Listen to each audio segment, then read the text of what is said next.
All right, so your Facebook ads, they're not converting. So what do we do? Inside this video, I'm going to share with you a couple strategies on what to do if you are running a lead generation campaign for your client and all of a sudden you're not getting results, or maybe you never even started getting results in the first place. So before we jump into that, I'm going to take you inside my computer here in a second. There's a couple of different things that you can do right off the bat to switch it up and ultimately get your client results. So let's just talk about why you're not getting the results in the first place. First thing, you got to understand how many times have you split tested, right? That's usually the number one factor is your split testing up to date? Have you tested enough campaigns? Have you tested enough ad sets, interest, targeting? Most of the time, it is your targeting that is off. And what we're going to do in a second, I'm actually going to share with you and go inside my computer here and show you how to set it up the right way. But trust me when I say this, it's an easy fix and you're really going to be blown away with how easy it is. So let's jump into my computer and I'll share it with you. All right, welcome inside our ads manager here, the computer screen, my computer screen. And in here, I'm going to share with you a couple things you can do to switch it up if your client's campaign is not getting results. So first things first, let's just imagine that we already have a campaign in here. We'll call this test number 1 and ad set name, ad test number 1, ad set or ad name number 1. It doesn't matter. I'm just going to get to the point on here and share with you what you can do and what the issues are a lot of the time. So first things first, when you're inside the ad set, the biggest issue I see with most people is coming down to the audience. This is where a lot of people screw up, and I actually screwed up at first when I did this too. So what you want to do under potential reach over here, you want to double check this usually, and we're going to go off of basing this that you're running ads for a local business, right? So if you're running ads for a local business, you need to make sure that this number is between roughly 50,000 to 200,000. Sometimes you can get away with 300. It really depends on the area, but my sweet spot, and this is what I tell anyone I work with, is that it needs to be between 75 and 175,000.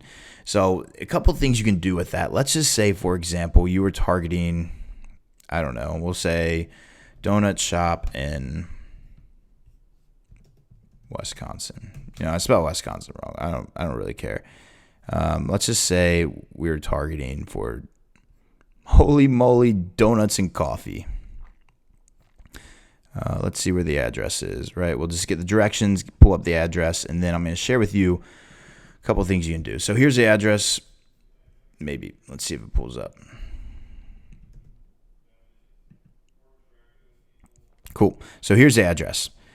Check that out. 760,000 people. Now, targeting is a little different. Let's just say we were targeting men, because I like to always recommend that you split test men and women as the ad sets when you're first starting out. Now, as you can see, check that out, 350,000. I would not start it out with that. I would start this out, first thing, people living in this location. Facebook tries to get you to spend more money. Why would you want to target people that are not living in this location? If they're just visiting on vacation, they're probably not a good fit for, unless you're doing restaurants, of course. I mean, doctors, you probably wouldn't want to do that, but check this out. Went down 20,000 already. So the next thing you can do is come in here and just bring it down the radius. So roughly around 6,000 or 6 miles, 240, give or take, not terrible. So maybe we'll just start it low. 120. That's a number I'd like to start with. So, Milwaukee is a pretty big area, it seems like here. So what I would do is start this with a 3-mile radius and then gradually bring myself out. So if you're not getting results for here, then bring it to 5 miles. And then from there, just casually bring yourself out. And if you get it to right in 300,000, you're not getting results, it's something wrong with your ad copy, which would be one of the next things I'm going to cover here in a second. But the other thing you want to check, and that you can bring it down, let's say we want to do it. Well, let's say they really wanted an 8-mile radius. Well, that's a pretty big audience. So I would change the age next.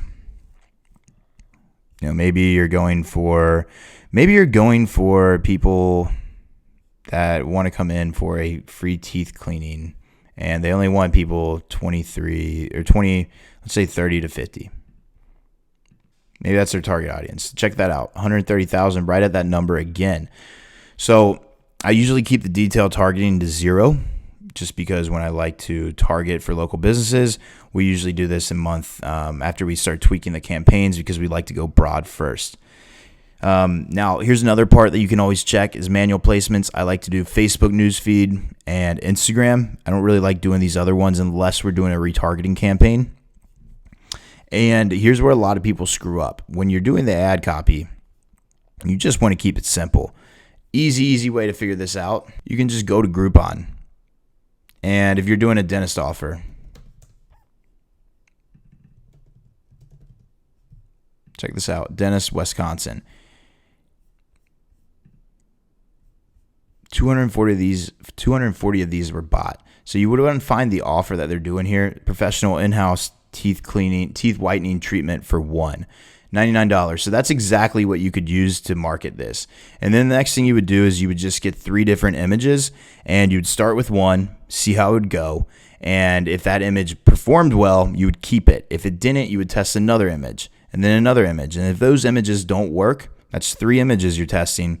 Then you would switch up the ad copy again. 9 times out of 10, you can literally just go and use the ad copy that's pretty basic. An easy way to do this is Facebook ad library.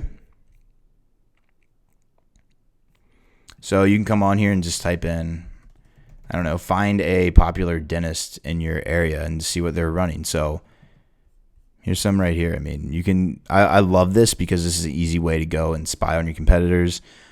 People figure out something new that you want to market. So you can come in here and mess around. I'm not going to go into too much detail right now, but you would find your dentist name. So like Dr.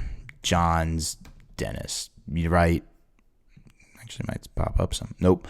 So then you would type it in and you'd see what they're running on here. I know like for us, we do a lot with chiropractors. Joint chiropractic's pretty big. They always have something on here. So, you can always model after somebody that that's working right. And that's ultimately the ways I would do that.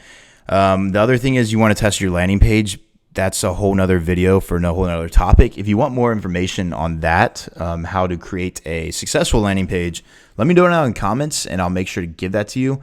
But that's basically the basics behind how to, how to switch things up if you're not seeing results at first. If you guys have any questions, let me know.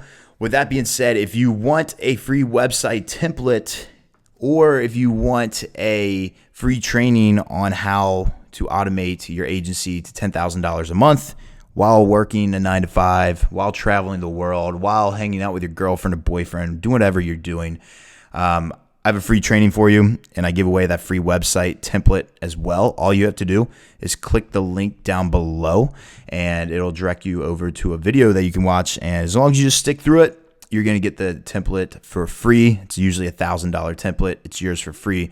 So if you want that, comment down below, click the link down below, and I'll make sure you get that. And with that being said, until next time, guys.